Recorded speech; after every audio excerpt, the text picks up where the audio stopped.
Bollywood plays an integral part in our lives and lifestyle. In fact, many of us idolize Bollywood star. We follow them. We dream about them.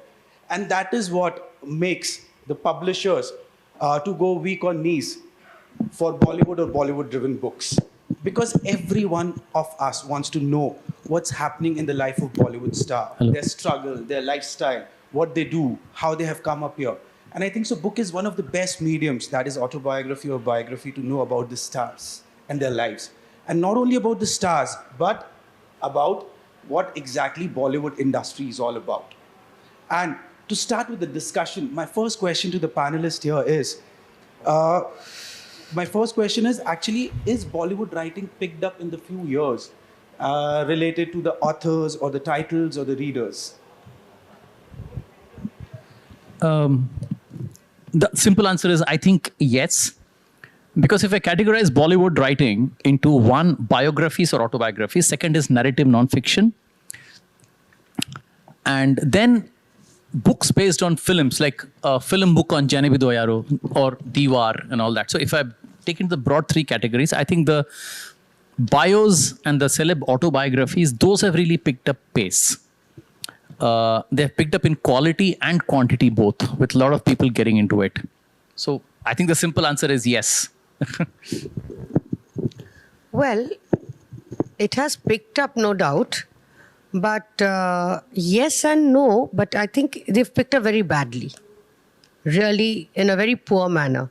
Because when earlier you had real Bollywood historians, I mean Hindi film historians writing about certain aspects, either on films or film people, and then it became the forte of journalists, and especially film journalists. So whether it's film historians or film journalists, they are both writers of film, so there is a good perspective to it. Journalists have their perspective, and the historians have their perspective, the serious scholars. And of course, it has picked up of late, but now what has become, it's a very celebrity trend. And it's a very empty kind of a writing on Bollywood. Apart from the journalists and few this thing, it has also become, the publishers like to have any, Bollywood actors, actresses, stars to write. Most of the time they're not writers, A. And B, most of it is ghost written.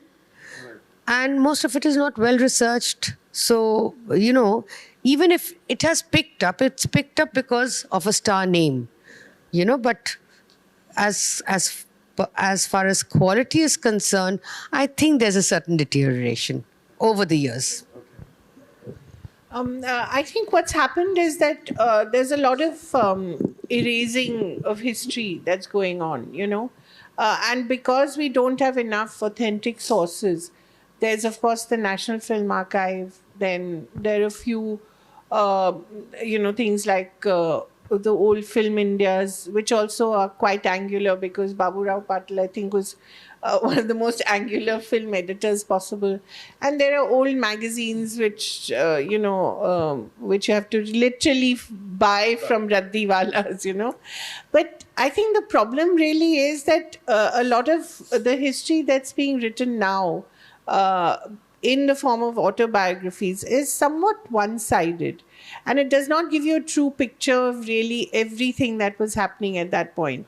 So you have an Asha Parekh autobiography written with somebody, or you have Vijayanti Mala. So they will give you their perspective of how things were, but that may not be the whole truth.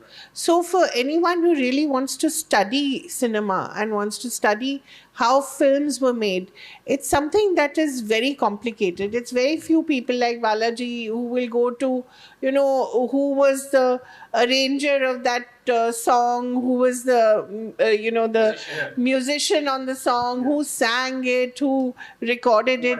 Yeah, it's very few people who will do that kind of legwork.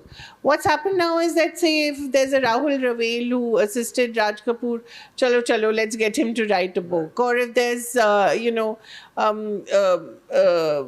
if there's a popular director like Karan Johar who's in every genre, they'll tell him, you write a book. It's really, I think now it's your social media presence that's deciding who gets to be a writer or who gets to tell their story. And my problem there is that it's not the complete story. It never is. And that's where the problem lies. I think very few autobiographies, maybe Nasiruddin Shah's autobiography, is so totally honest that he'll also just talk about his drug use and, all the problems he had with co-stars and some of the friends he left behind and some of the new friends he made. Very few books are like that, I think. So now, like actors are writing about health, about diet, and about so many other issues. So do you think so? It is justified they are writing about being an actor, or it is just the star value? That's why the book is being sold. Frankly, if it's Shilpa Shetty, what else will she write about? I'm sorry, not to take away from her filmography, but if she writes about the films she's been in, it'll be like 2 songs per film and maybe a couple of scenes. And unless she wants to tell us exactly how those films were made, some of which were blockbusters, I don't think there's much to say. So a yoga book from her is any day better than a book on Bollywood. Bollywood, yeah. Yeah, for sure. I mean, I agree. I mean, if, Sonali Bendre or Shilpa Shetty, they are writing, but they write on diet and stuff like that. At least we look at them and we feel a little inspired that, okay, we might. But of course, one doesn't know how authentic it is. Yeah. So it's yoga as a subject which needs to be well researched, Right. Yeah. And same with other stuff like diets and all.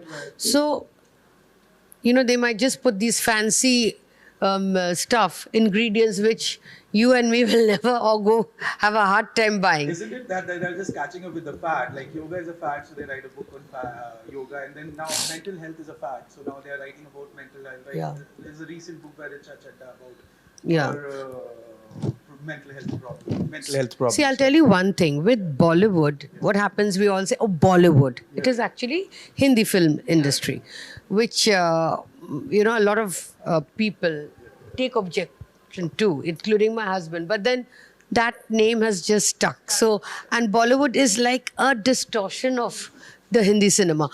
But what has happened is now you don't expect much from them. Especially with the mainstream Bollywood, if you suddenly think of it, it's these actors are ageless and these actresses are all bimbettes basically. So they all feel that, okay, we've done these films, we've done these hits and we are very, gorgeous. And I think we should now write to show that we are not just beautiful outside, we also intellectually, we have a lot. So that is their way of writing. I think that is one of the main things what I've figured out from a lot of these actresses and actors, because they, just like, the commercial actors used to do a lot of commercial films, and then they do one film aimed at with a national award winning director, so that they get that one national award. Yeah, not a film fair, just a national award to be that, okay, I am at that level. I'm not just, getting filmfare awards. I'm also at that level. So this book is just to justify that, we have brains. We have intellect. You please, understand that. Of course, not many know that most of these books are ghost written. What's your take on this? Well, I wouldn't know about ghost written. Maybe they are. I mean, I don't know.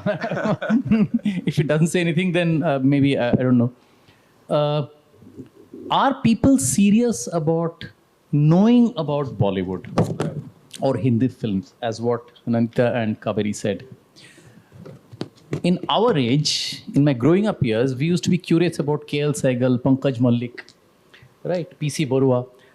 Though they were one generation earlier, but we were curious about them. Right. Today generation, can I say that they are curious about Mohammad Rafi or Kishore Kumar? R.D. Burman, maybe he's still current. Yeah. But if I were to talk about S.D. Burman, would they be curious or, So I think somewhere it's like the in-shots, the Insta reels, the move on, the quick, aaj movie ho gaya. Instant. Everything 3 days, Friday, Saturday, Sunday wala, that thing, and how much money we have made, how many views we have got, and how many clicks, likes, shares. Who cares about history? And if I'm not going to care about history, am I going to pick up a book on Bollywood and read it unless it is by Shilpa Shetty? Absolutely. Who's talking about fashion tips or health tips or whatever, mental health or whatever. So the actor's name comes in the front, and that's what leads me into buying the book, rather than saying that is there a well documented material out there. So as Kaveri pointed out about social media, social media actually is one of the factors which is actually have deteriorated the stuff we are getting in the books now, Bollywood or. It's not working. Hello, it's working. Yeah. Yeah, it's working. So, is social media like Instagram or Facebook? It's deteriorating the books, the type of books we are getting on Bollywood or something like that. In movies, there's certain urban legends. Like Gulzar has Meena Kumari's diaries, and every day he takes out one poem from there, and passes it off as his poem. There are these, or Devika Rani gave Dilip Kumar his name. I'm still not sure. Could be not. But there are a lot of these urban legends, or X was with Y when say this whole the mystery which Amitabh Bachchan and Rekha. These are urban legends which now everybody believes, whether it was true or not. We don't know. Yeah. But we've grown up with this film gossip, which is like things that we talk about at the dinner table, and a lot of it now has become social and cultural history. But no one has ever actually sat down and proven it, or actually very few people have. Say when you look at the work of, Kishore Desai, The Longest Kiss, which actually is a history of Devika Rani and how she set up with Himanshu Rai, how she set up the studio. Or you take a lot of the scholarly work that is currently actually being done in the US, of all places, in US universities, on Indian dance, for instance, the kind of work that's being done on the various dance masters, which is a completely neglected area of Indian history, but so important because Bollywood is considered all about dance and songs, songs and dance. So I think there's a lot of good work that is coming, that is happening, which is possibly not visible right now. But I think over the years that will translate into more popular fiction as well. But I think there are certain urban legends that will always be there, or that Kishore Kumar was mad, or that he and Madhubala had this crazy relationship. These are all things that Dilip Kumar, Madhubala, that relationship, we've all, it's become so much part of our life, even if it's not true. I think we just believe it is. So a lot of sifting has to be done by serious cultural historians about what is true and what is not. True, and that is where a book like Kishore Kumar, The Ultimate Biography, which is written by Anirudh Bhattacharya and Parthiv Dhar, that cuts through all these urban legends and say, this was the man. This is the man. This is where he was born. These are the facts. But these are the facts. And it's an eye-opener. So maybe the reading around Bollywood is more around gossip mags, because they subscribe to this urban legend and they convince us that that is true. I think it's somehow when it comes to Bollywood, it's about serious movie watching and serious gossip mags, but not serious about the serious things. And also, there's a whole lot that is not available. For instance, take a star like Amitabh Bachchan. Everyone called him one-man industry. For about, he himself will not be sure whether it's 15 years or 18 years.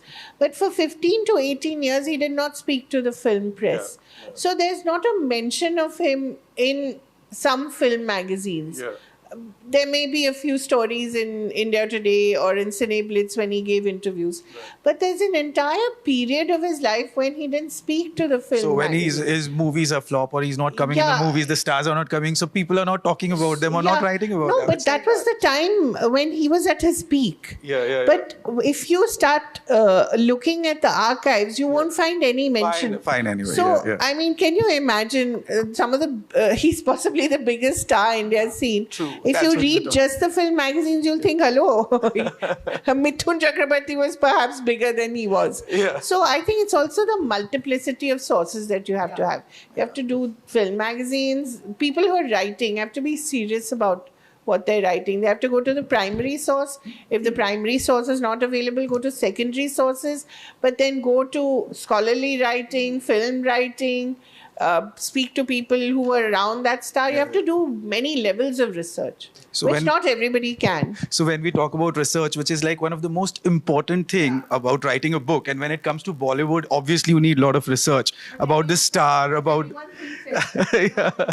about the star or about the people they were related to, right? And everyone has their own different perspective about that star, particular star or particular situation. But any which ways, when we talk about research, how about when if somebody's thinking about writing a book, so would you like to give any tips how to go about the research, or how to start with the research, or how to, as in all of you, three of you, as in one by one, what is important, and how to start with it, how to go about it, where to start with it? Yeah. I think in recent times, there has been, I mean, I just made a brief mention, Kishore Kumar, the ultimate biography. I'll tell you why I liked it.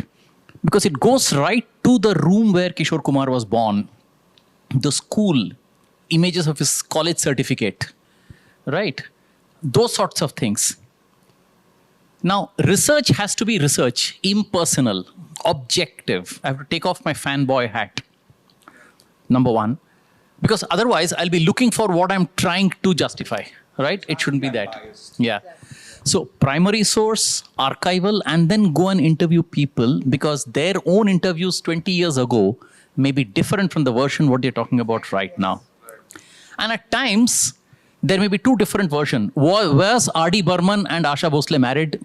We got two different versions. Anirudh and I left it at that. So these two versions, now you decide for yourself. We don't know. Because we don't have anyone saying yes or anyone saying a no. It's all he said, she said. Marriage certificate. There's no marriage certificate. It's all he said, she said. But at least we did the research and we said, let's put out the facts out there. In some cases, and you got to close the arc as well. For example, Ramesh Iyer said that he had played the intro riffs in Tere Bina Jiya Jaye Na. He told me that. Then I went back and Anirudh and I were discussing. He said he graduated in 1975 from Sardar Patel College. And then he played for Bapi Lahiri, he played for Kalyanji Anandji. So when he entered Pancham scheme of things, it was sometime in 78, mid 78, and Ghar was, sorry, in 77, Ghar was released in maybe early 78. It's unlikely that he would have got into Pancham's team and Pancham would have straight away given him such a lengthy intro piece solo to play. So, but I couldn't go and tell Ramesh Iyer that you didn't play it. I had to ask him, sir, are you sure you played the intro riff? He said, no, Balaji, I played in that song. But वो intro का जो भूपी जी ने बजाया था वो, मैंने कहा ठीक है. That's it. That is good. He played the chords out there, which is absolutely fair. But then, so close the arc, get alternate views, and don't wear clean trousers when you're doing research, because I had to sit down on the footpath of Daryaganj and वो रद्दी वाला का दुकान से वो निकाल के, then he said, साहब यहाँ कुछ नहीं मेरे घर में, चलो घर में. Went to all the gullies, went upstairs, his second floor room, and he pulled out a whole lot of magazines. So it takes a lot. Yeah, I agree. You have to really, because I've written 2 non-fiction, 2 biographies. This, of course, the first one on my husband. Yeah. And in my case, it was much more easier because I was living with the man for so many years. And without having to visit his sets, and especially his whole period of when he worked in the UK and US with all the stars, because he was actually the first Indian to actually be recognized in the world of cinema. People had others before them in bits and pieces. But if you go to, any of the bigger stars in Hollywood or the directors in UK, of course, you say, Puri, yeah, they know. Yeah. And in fact, he had done a lot of British television also, as a result of which he was in the drawing room of the common middle-class British public. Right. So it was not just the, Gujarati or the Bangladeshi grocer saying Om Puri because of his film, but it was the white American in a pub, right, or a taxi, cab driver. So when he was traveling, all this, I actually got it free of cost because I was there, whether you were shooting with Jack Nicholson or Tom Hanks, or, seeing a Mike Nichols, the way they shot, or a Steven Spielberg, the way they were shooting their call sheets and our call sheets. And the only thing at that time I remember, Dawn won, and I thought Farhan's Excel had kind of closer to the West in terms of their preparation. Here, तो we just say, अच्छा हाँ जाओ कर लो ये scene है. बारिश हो गया तो क्या करें अभी pack up. Over there they have alternate scenes. Yeah. If this doesn't work, plan A, plan B. So all that was easy for me because I was married to him. I was traveling. But at the same time, you're married to him, and it's very difficult. Because, but no, I could be objective. You see, I was a journalist. I am a journalist, and not so much anymore, but I've always been a journalist. So I had the journalist, but my husband didn't feel that, So he had his things. No, you don't write on this one. Actually, you can't write this on me. You have to write that on that. Like Mr. Bachchan has about, I think, 35 or 40 biographies, of which he says, none of them authorized by me. Okay. And out of which 4 or 5 very close people, journalists say, no, it's authorized, So maybe there's certain portions he doesn't like. So he says it's unauthorized. Maybe something is maybe that's 1% he doesn't like and he says, so that came, but then to write it objectively takes a lot. So I had, as far as research, the location and all was easy for me. But then I had to go back. And when I had to interview people, like, he worked with, whether it was Roland Joffe or Shyam Benegal or, Satyajit Ray was gone, but, Mrinalda and others and Ray's son and, going back to those from the unit members of Sadgati. So whether it was the whole of Indian directors, Priyadarshan, whatever, Kamal Hassan, or whether we were going west, it was much easier because I was there and also to get there, this thing. But then I had to also get people like Ben Kingsley, Richard Attenborough. He did one scene in Gandhi, but that was the pivotal scene because that was the scene shown at the Oscars and everyone thought, oh, this is the Indian actor. But actually it was only there for one scene. So it takes a lot of research. And I've seen other, Bollywood writers, family writing. It's all like, and by the grace of God, you don't bring in God in your writing. You please, writing is, and you have to be, and for me it was very difficult because I was living with a man and I, like somewhere you had to be very objective and at the same time, यार डांट भी खाते हैं यार तो क्या करें अभी so but I think somewhere the journalist in me took a little upper hand. What's your take on the research thing? I can say that they don't speak to me anymore, so I must have done something right. So as a journalist, actually the highest compliment is when the people you're writing about don't like what you're writing about, what you've written about them. I think for me that is the greatest compliment. So it's okay. Because there's a certain sanitized version. There's a certain sanitized version of everyone's life that they like to put out, and there certain things that they have done, all of them, in cinema or otherwise, which they may not want to be put in a book for posterity. But I think that's what a journalist should do, right? Unbiased. And more so film stars. Film stars, their first huge egos they have. Oh, that is what I was. This next question was about to come. Yeah. How about the star tantrums? How to handle it? They are narcissists of the first order. And even in my career in journalism, as a as a columnist, where I was writing in and out, I mean, I was getting a lot of a lot of star tantrum and the timing rallies, issues. Everything. I said, how do I, please? And then sometimes my husband also would say, I'm working with this director now. Don't. I said, okay. At times what I did was not write about the person. I said, to hell with it. I will not write about this film. I will not review this film. But journalists wear abuse as a badge of honor. All the time. All the time.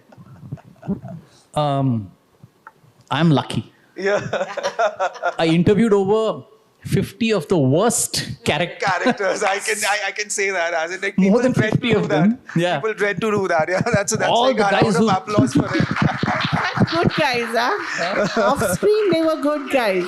Very sweet Yeah, guys. off- Very sweet off guys. screen, they were all such of them, good All guys. of them. So the heroes aren't always They're- the heroes they're- and the villains yeah. aren't always Villains The, are the so real is sweet. not real, and the real is not real. Yeah, and I can talk about someone who's from Nagpur, KK Menon. Yeah. Such a sweet person. Even Manoj Bajpayee. Yeah, he's from Nagpur. Okay. You know, I met him at Raheja Lokhandwala Okay. at about some 9 in the night. He said, wait there, I'll come. I'll finish a shoot and come out there. He landed up and it was noisy out there. So we went by the pool side and that's why I was doing the interview, standing up. So I finished and he gave me a lot of information and insights. He's a very intelligent man. So then I said, so are you headed home? He said, no, I'm waiting for my cab, my unit to come. There's a night shoot and 70% of my shoots are in the night. Right. Very sweet guy. Every one of them, everyone without exception. Boman Irani, I can't name Prem Chopra Sahab, right? Anyone, you name anyone, people whom I have personally interviewed, they were so sweet, I can't tell you. Maybe we should start writing more about those people. Gali nahi milegi, right? So we have to accept it. Real is not And- real, and real is not real. I have referenced your book in terms of how Om Saab prepared for that Velankar role, Anant Velankar, the Girgaon police station, the Maramari, they call that lemonade and all that. So all those trivia I've sort of picked up from your book. Don't worry, I've referenced your book. I've not plagiarized it, but So yeah, some fun part now. I would, as in, please let us know some, interesting story, interesting incident, or interesting any experience you had while writing your book or doing a research with the stars. So, as in, everyone would like to know. There must be so much of interesting stories you must have, to share. At least one each of you. Quite a few. Let me think.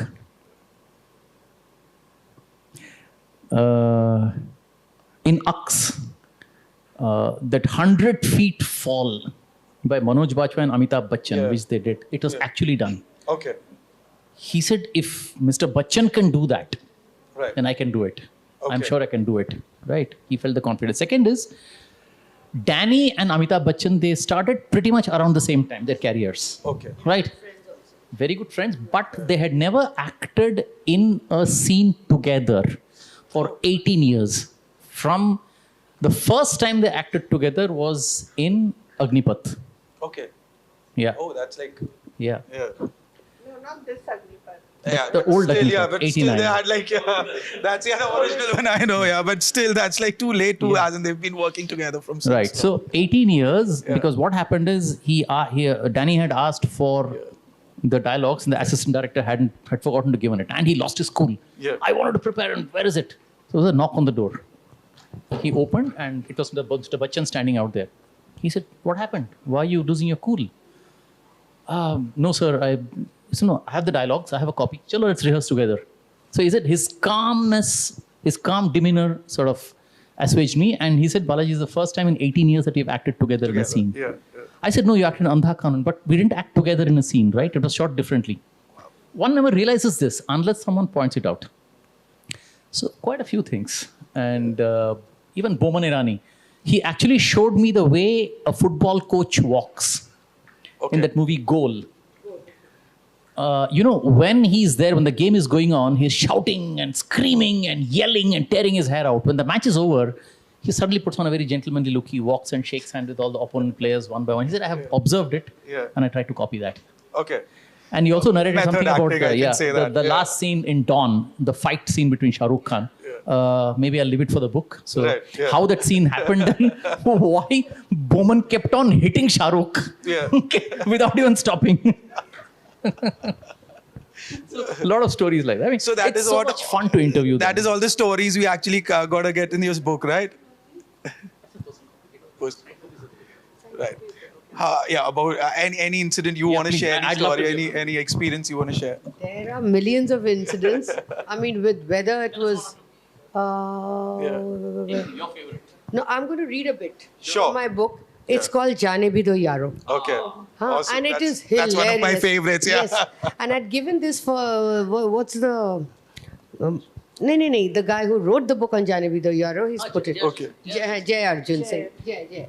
So it is hilarious. This is in Om's own words, okay? He says, I was in one of Kundan Shah's best films, Jane Bido Yaro, which also went on to become a cult film.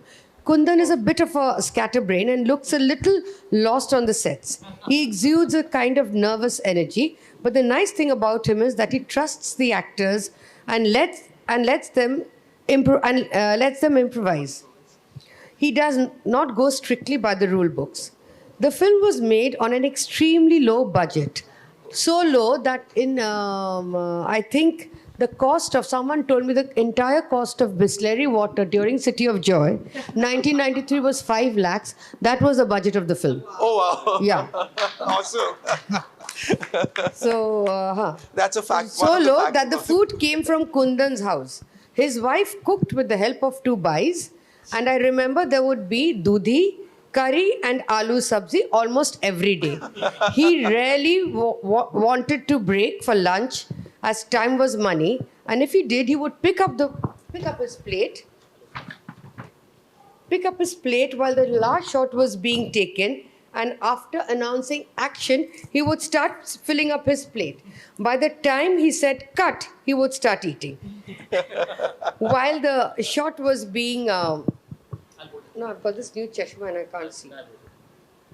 So while the shot was being canned, he would urge others, hurry up, eat fast. He had already eaten and he was ready to shoot. Wow. Since they could not find a hotel and the shoot was in Alibag, actors would take turns sleeping on the veranda of the shooting bungalow, literally on the floor. The crew the crew members were not so lucky as they had to shoot virtually without a break day and night. Once the DOP, Vinod Pradhan, was found sleeping in an upright position with his eye on the camera. We realized this when no sound came from the camera after the director announced roll camera. It was the poorest film unit I worked with, but it was loads of fun. And that goes on to prove that simply having great sets and locations with a lot of glitter does not necessarily make an everlasting film. Wonderful. Wonderful. How about you? No, I not so much incidents because, I mean, that's the But whole you handled book. like 3 Khans. I Yeah, believe there must I be think- so much of... I think what is most amazing is that you have to be a nocturnal creature if you're writing about them or interviewing them, because they only sort of wake up after 12 o'clock. So almost every time that I have met any of them has been after 12 o'clock in various places, their hotels and cricket stadiums, their homes. So it's just that with Salman, the drink of the day changes from coffee to Bacardi, but they don't sleep, which is quite amazing. I mean, they all, I don't know when they sleep because... Seriously, as in they don't sleep? Yeah, I mean, they all sleep at what, 3 o'clock, 4 o'clock? And that's when you get the best quotes. So you have to be... So you have to change your schedule just because to write the book. You have to start sleeping in the day if you want to spend time with them and understand them. Taking on from that's okay. Taking on from Nandita's example in terms of what Om Saab said, that it's not glittering set in Switzerland that makes a good film. Today, Jane Bidaro is a recognized classic of classics. Right. I think so. A cult team, cult crew made a cult movie. Wouldn't the same be for film historians like us who try to do a genuine job? Let's not worry about the sales numbers. If we have done a good research and put it out there, time will tell the story. Right. I don't think we've got the sales Perfect. Yes. So before we end the session, I would just request you at least one tip you would like to give to everyone that how to write a book on Bollywood or any Bollywood, as in one tip which you think is really very important or the requirement actually to write a book, maybe related to research or I think one is don't believe everything that they tell you. Cross-check. Absolutely. Because as Amitabh Bachchan told a friend of mine who wrote a book on him, she said, this is what I'm going to write. So he said, you can write whatever you write, it'll be true. Because I am so many things. I am so many things to so many people, but it is a fact. So you have to really cut through a lot of nonsense, some of which they themselves entertain or like to uphold, and you have to make sure you get to the truth. I would say the same thing. Deep research, get your facts right, and don't be scared to please the people you are writing. Just be honest. Just be yourself. Just be yourself. No, just write as it is. Write it as it is. Yes. Yeah. And that will make a good book, whether whatever you're writing on a film, on biography, a person, or whatever. So is it that why the Khan doesn't speak to you now? Yeah. Maybe. That's all right. I got my book. I'm quite happy. I'm quite happy. Yeah.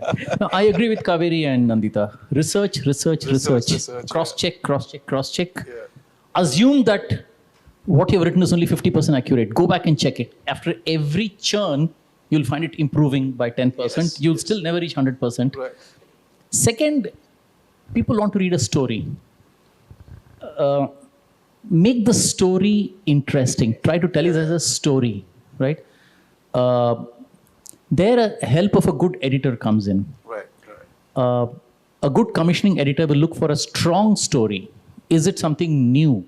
He won't necessarily look at how many numbers will it sell. A good, honest commissioning editor, like the ones we have, the books are written for Harper. They'll look at, will it make for a good story? Will it stand the test of time? They'll look at that. So research, agree with everything and more, and try to write a good story. It has to read like a story. It has to be interesting. It has to be interesting. No, and I think someone once told me something very interesting, which is that write it as if you were the only reader. But you know what the truth is, and you can attest to it. Don't think what will X think or Y think when they read it. Write it as if you're the only reader, only listener, only viewer. Write it for yourself, and that will be the most authentic. Awesome. So it was a wonderful discussion, and it's a great pleasure to be a moderator of a panel of such eminent personalities. I'm really thankful to you and thankful to OCLF. And OCLF, kudos to you guys. You're doing really well. And questions. Now we'll just come to the questions. If there's any question, please. Yeah. So my question is that you mentioned that piece, when we could go back and check with for Mr. Ramesh Iyer. Actually, so you could get those kind of people. But now, when you know that you're talking to somebody, I'm just trying to understand your dilemma. When you do some subject and you try to talk to somebody, now, there are, in a lot of people now talks about, when I was with Pancham, and nobody can go and validate it today now. When I was with Pancham, what Pancham has said to him, nobody can validate. Just something like that. And you will see invariably a lot of YouTubers have come in, and a lot of people randomly comes from somewhere and they do something. How do you, I'm just trying to understand how it is possible to go to, as you rightly said, it may never be absolute truth, but at least to try to go to the closer, how hard it is actually. And in today's time, wherein a lot of garbage is put onto the social media and everywhere else, how do you kind of, find your way out of it actually? Yeah. One, try to get the same point of view from alternate sources. Secondly, if we are not innately sure, see, of course, what we do is we reference sources, right? See, I have never met R.D. Burman. But if I'm writing a book on him, neither has Anirudh Bhattacharya met R.D. Burman, but if you're writing a book on him, we look at which are the credible sources of information. Some YouTuber puts it out there. Someone says that, R.D. Burman was so penurious that he had only 5 rupees left with him in that locker, and he had become so poor. Now, we met Sachin Bhaumik. Sachin Bhaumik said he was negotiating for a 85 lakh property in Santa Cruz. He was planning to buy that. Then I told him that Sachin Bhaumik said, "Kya karega flat leke? Rehne dena, keep the cash with you." Okay. Ramesh Iyer said, क्या problem था पैसे का? आगे पीछे कोई नहीं था. He was alone. पैसे का कोई प्रॉब्लम नहीं था. Dr. Mukesh Hariawala said, that the total bill at Princess Grace Hospital for his cardiac surgery came to about 20 lakhs or something in today's money. He said he looked at the bill, signed it, and paid the amount. He used to invite us over for drinks in the evening. He used to wear those silk lungis and aram se take a drink and host dinners for us. There was nothing to suggest that he had a financial problem. So since we got multiple data points, we were able to sort of rubbish the theory that he had first penurious, he left 25 rupees. Why would anyone put a 5 rupee note in a locker? That's, as Kaveri and you said, urban legends. Urban legends. And do a simple calculation. S.D. Burman was paid 1 lakh for Aradhana. I'm assuming that R.D. Burman was paid at least 50,000 from Kati Patang onwards. He did about 10 films on an average all through 70s. Calculate his income. And then he was doing shows. Right? I don't think they really paid income tax or whatever to a certain extent. They were, most of it was in cash. Yeah. Even in 80s, he was still hot right till Sagar. He was hot. A single guy. Apart from some of the money that was paid for his divorce, for his first marriage settlement, which reportedly Ashaji paid, even if she had not paid. Look at how much cash she would have been left with. Even in a time like 1991. So do those calculations. Apply your thought. Don't just pick up what a YouTuber is telling you. If you want to go to a source, go to an authentic source.